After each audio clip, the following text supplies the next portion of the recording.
All right, thank you, ladies and gentlemen. Joining us for week 3 of Silverbacks Speak.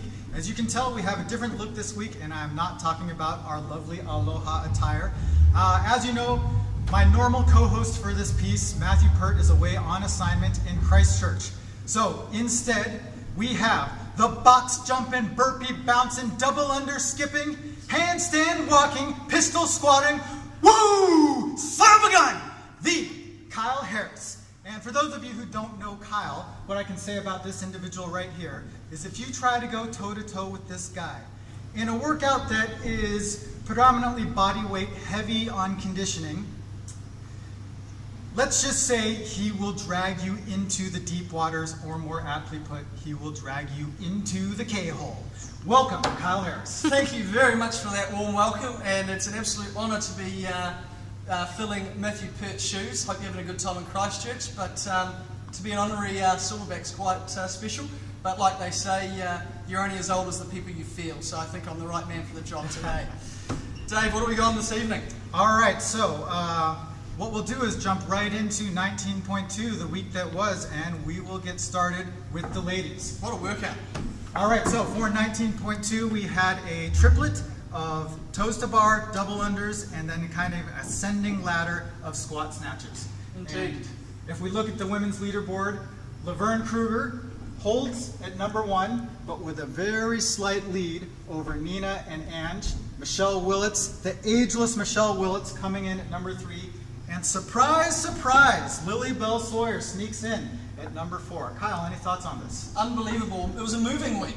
We saw the leaderboard really switch around, and it's gone from a bit of a gap from Ange falling a bit behind to she's back in the mix again.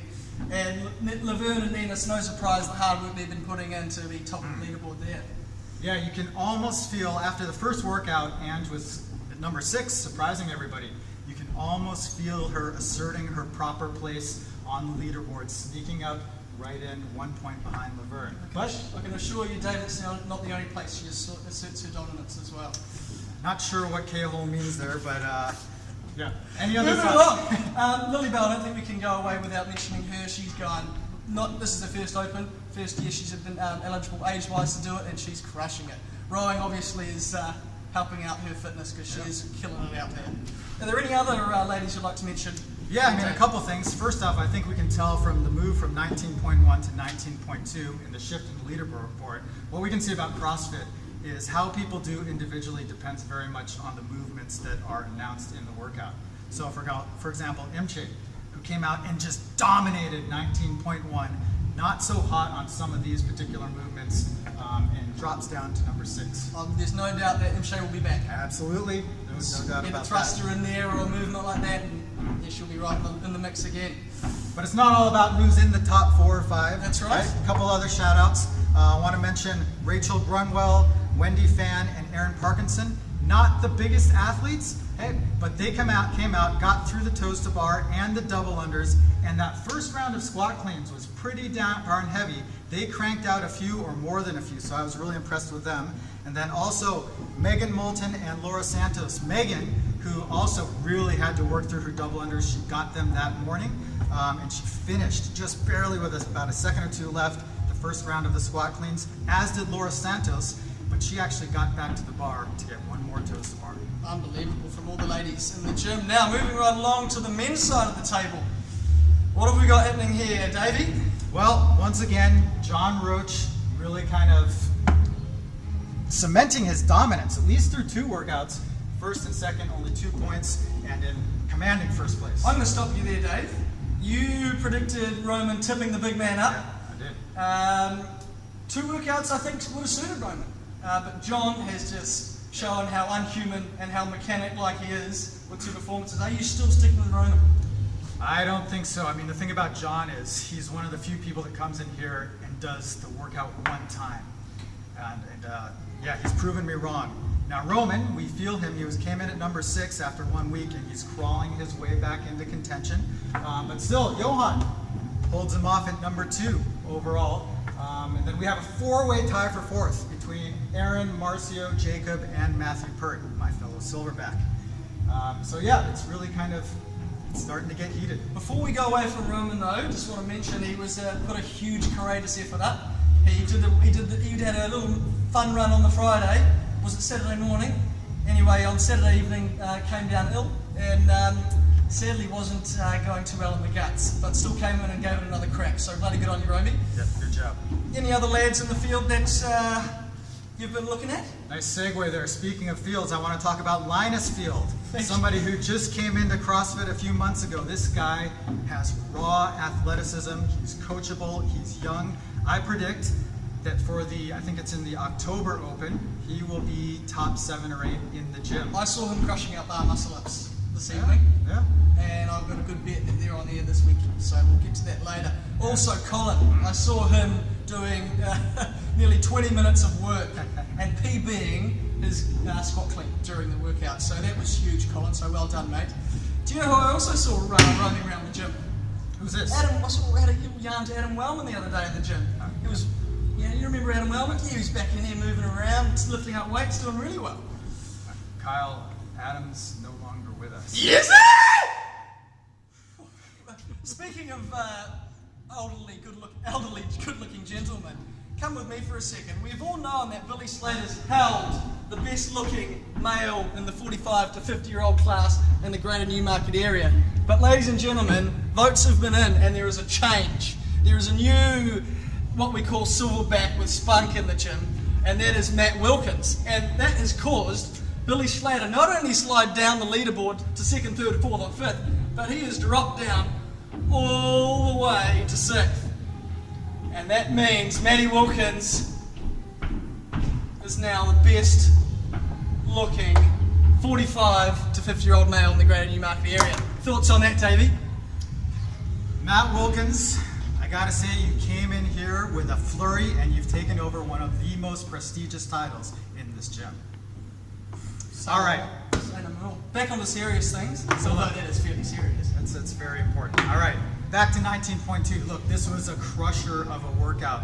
We saw those squat cleans, especially as people got into round 2 and sometimes into round 3, really take their toll on people. Now, as I said about Kyle before, his strength is conditioning. I thought in this workout, your strength, what would carry you through would be the toes to bar and the double unders. But for you, what I would have to say is there was this great prophet from the 1990s who said something along the lines of, ain't no party like a squat clean party, because a squat clean party don't stop. Don't stop.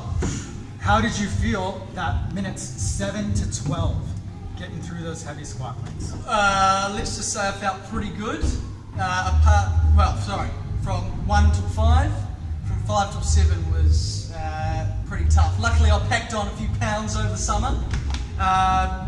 Nearly body weight there, so not as hard as last time back in 2016, but that was, I really had to call on my CFN members there to push me along, because without them, I wouldn't have been able to crush out those squat cleans. So thank you for everyone that was here, because that was a fairly dark moment for me, actually.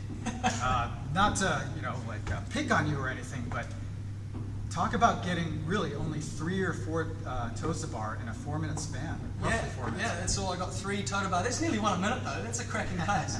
As soon as I got that last 13 squat clean, that was my finish line. Yeah. And as soon as I fell to the ground, there was no getting up.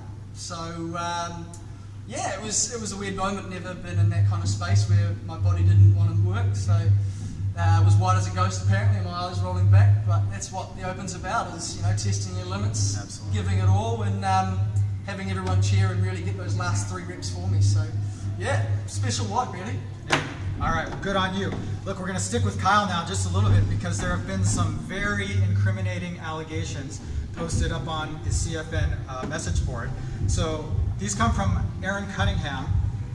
Going back to the 2017 Open, he has alleged that you influenced John Roach to engage in a number of behaviors which forced him to exit the Open early, and that in this year's Open before 19.2, you poisoned Roman, prompting him to drop out Saturday morning. What's Roman's last name, just quickly? Vasilevsky. Well, that's absurd. Can I bring you back to a couple of years ago? Actually, Aaron, that's all to blame. You were the one to blame. I was targeting you at the beach. I was going to throw the ball around with you at the beach to injure your arm, but funnily enough, you can't catch your throw. So that John then became second cab off the rank, and sadly, the glass cannon was out of the Open 2016, or was it 17? 17. 2017. Roman Vasilevsky, we all know he's got the guts and the immune system of a frog, so one bad curry and good night nurse. That was pretty simple. And I'd like to say something to all you armchair criminologists out there. So you come here and you point the finger at the seemingly obvious perpetrator in Kyle, but you have to think big picture. In 2017 in particular, with John withdrawing, who was the biggest beneficiary? My main man, the Pineapple Express. All right, and one more thing on the message board. Tom Corkle, you've been whinging a lot, kind of expressing your insecurities about your failures relative to your brother. And here at Silverback Speaks, we don't give any pity to you. If you want sympathy, don't come here. You can grab a dictionary and look between the words shit and syphilis. All right, moving on. Predictions for 19.3.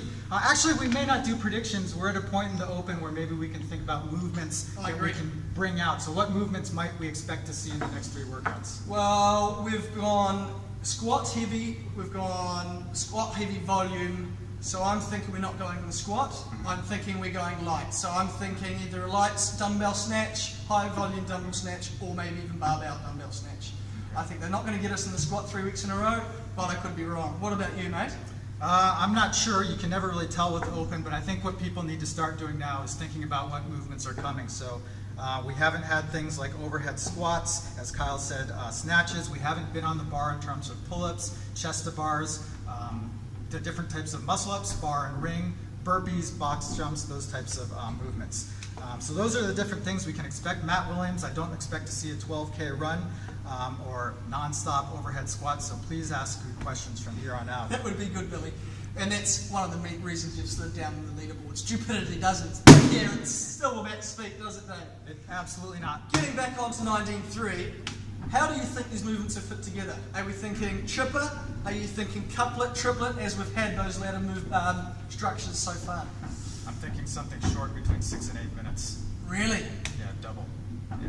Well, I'm going to disagree with you. Although you are the wise Miyagi, I do think we're going 4 movements. Wow.